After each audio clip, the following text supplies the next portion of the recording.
ಶ್ರೇಯಸ್ಸು ಅಂದರೆ 2 ಬಾರಿ ಮುಖ್ಯಮಂತ್ರಿ ಆಗಿರ್ಬೋದು, ಅಷ್ಟು ಸುಳಿದ ಮಾತಲ್ಲ. ಈ ಸಿಂಹ ತೋಳಗಳ ನಡುವೆ ಒಡನಾಟ ಮಾಡ್ಕೊ ಬಂದಂಥ ನಮ್ಮ ಸಿದ್ದರಾಮಯ್ಯ ಸಾಹೇಬರು ಮುಂದಿನ ದಿನಗಳಲ್ಲಿ ನಮ್ಮ ಯುವಕರಿಗೆಲ್ಲ ಅವರು ಒಂದು ಸ್ಫೂರ್ತಿಯಾಗಿ ಅವರು ನಡೆದು ಬಂದ ಹಾದಿಗಳನ್ನು ನಾವು ಸಮಾಜಕ್ಕೆ ಬಿತ್ತರಿಸುವ ಸಲುವಾಗಿ ಅವರ ಹೆಸರಿನಲ್ಲಿ ಅಹಿಂದ ಪ್ರಶಸ್ತಿನ ನಾವು ಏರ್ಪಾಡು ಮಾಡಿರೋದು.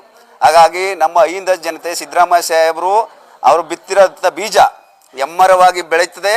ಅದು ಎಷ್ಟು ಅಂತಂದರೆ, ಒಂದು ಬೀಜ ಎಮ್ಮರವಾಗಿ ಹೆಂಗೆ ಬೆಳೆದು ಮತ್ತೆ ಬೀಜಗಳನ್ನ ಉತ್ಪತ್ತಿ ಮಾಡುತ್ತೆ, ಹಾಗೆ ಸಿದ್ದರಾಮಯ್ಯರವರು ಸಹ ನಮ್ಮ ರಾಜಕೀಯ ಯುವ ನಾಯಕರ ಬೆಳೆಸುವಂಥ ಫ್ಯಾಕ್ಟ್ರಿ ಆಗಿಬಿಟ್ಟಿದ್ದಾರೆ ಈಗ ಆಲ್ರೆಡಿ. ಅವರು ನಮ್ಮ ಅಹಿಂದ ವರ್ಗದ ಯುವ ನಾಯಕರನ್ನು ಹುಟ್ಟುಹಾಕಂಥ ಫ್ಯಾಕ್ಟ್ರಿಯಾಗಿ ಉಳ್ಕೋತಾರೆ. ಅವರು ಅಧಿಕಾರ ಇರಲಿ ಇಲ್ಲದೆ ಇರಲಿ ಸದಾ ಜನರ ಜೊತೆ ಇರ್ತಾರೆ.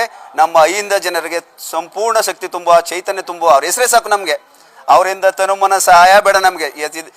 ಈಗ ಆಲ್ರೆಡಿ ಯತೀಂದ್ರ ಸಾಹೇಬರು ಕೂಡ ಯುವ ನಾಯಕರಾಗಿ ರಾಜ್ಯಾದ್ಯಂತ ಮಿಂಚಿನ ಸಂಚಾರ ಮಾಡ್ತಾ ಇದ್ದಾರೆ.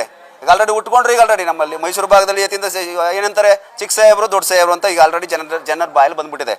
ಅದರ ನಂತರ ಮುಂದಿನ ಪೀಳಿಗೆಯಾಗಿ ರಾಕೇಶ್ ಅಣ್ಣ ಅವರ ಮಗನೂ ಕೂಡ ಈಗ ಆಲ್ರೆಡಿ ರಾಜಕೀಯ ಟ್ರ್ಯಾಕಿಗೆ ಬರ್ತಾ ಇದ್ದಾರೆ. ಹಾಗಾಗಿ ಸಿದ್ದರಾಮಯ್ಯ ಅವರ ರಕ್ತ ಕಣ ಇರೋ ತನಕ ನಮ್ಮ ಅಹಿಂದ ಸಂಘಟನೆ, ನಮ್ಮ ಅಹಿಂದ ವರ್ಗಗಳಿಗೆ ಬೆಂಗಾವಲಾಗಿ ಅವ್ರ ಕುಟುಂಬ ನಿಂತ್ಕೊತದೆ, ರಾಜ್ಯನ ರಕ್ಷಣೆ ಮಾಡ್ತಾರೆ ಅಂತ ನಾವು ನಂಬ್ಕೊತಾ ಆಶಾವಾದನ ವ್ಯಕ್ತಪಡಿಸ್ತಾ ನಾನು 2 ಮಾತು ಮುಗಿಸ್ತೀನಿ.